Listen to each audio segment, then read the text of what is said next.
ہم جب چلتے ہیں تو ہمارے بازو کیوں حرکت کرتے ہیں؟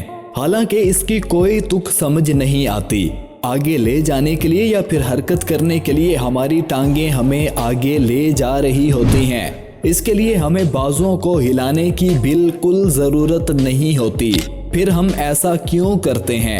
ڈگ ٹی وی کی نئی ویڈیو میں ایک بار پھر سے خوش آمدید۔ آپ نے چاہے غور کیا ہو یا نہ کیا ہو، یہ وہ سوال ہے جو صدیوں تک محققین کو ستاتا رہا ہے۔ اب ایک امریکی تحقیق میں اس کا جواب بھی دے دیا گیا ہے۔ ماضی میں محققین بازوؤں کی اس حرکت کو انسان کے ارتقاء کا نتیجہ قرار دیتے تھے۔ ان کا کہنا تھا کہ انسان ارتقاء کے ابتدائی ادوار میں جانوروں کی طرح دونوں ٹانگوں کے ساتھ ساتھ دونوں بازوؤں پر بھی چلا کرتا تھا۔ پھر جب انسان نے دونوں ٹانگوں پر چلنا سیکھ لیا تو بازوؤں کی یہ حرکت پرانی عادت ہونے کے سبب لاشعوری طور پر اب بھی اس کے ساتھ ساتھ چلتی جا رہی ہے۔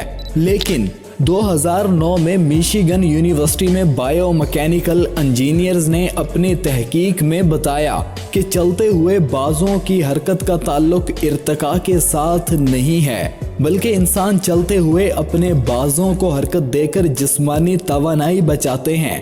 تحقیق کے مطابق اگر لوگ چلتے ہوئے اپنے بازوؤں کو ساکت رکھیں، یعنی کوئی حرکت نہ دیں، تو حرکت دینے کے مقابلے میں ان کی توانائی 12% زیادہ خرچ ہوتی ہے۔ قدرتی طور پر بازوؤں کا چلنے کا سب سے بہترین طریقہ ہے جس سے جسمانی توانائی کو بچایا جا سکتا ہے۔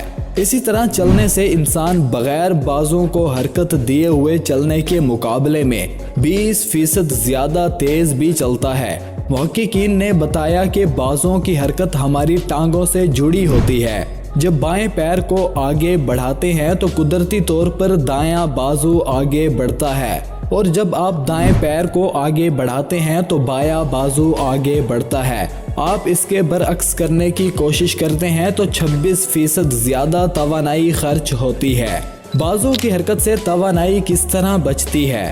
اس بات کو سمجھنے کے لیے آپ اپنے بازوؤں کو پینڈولم کی مانند تصور کریں۔ جب ہماری ٹانگیں حرکت کرتی ہیں تو ساتھ ہی ہمارا جسم بھی حرکت کرنے لگتا ہے، اور جسم کی یہ حرکت ہمارے بازوؤں کو پینڈولم کی طرح حرکت کرنے پر مجبور کر دیتی ہے۔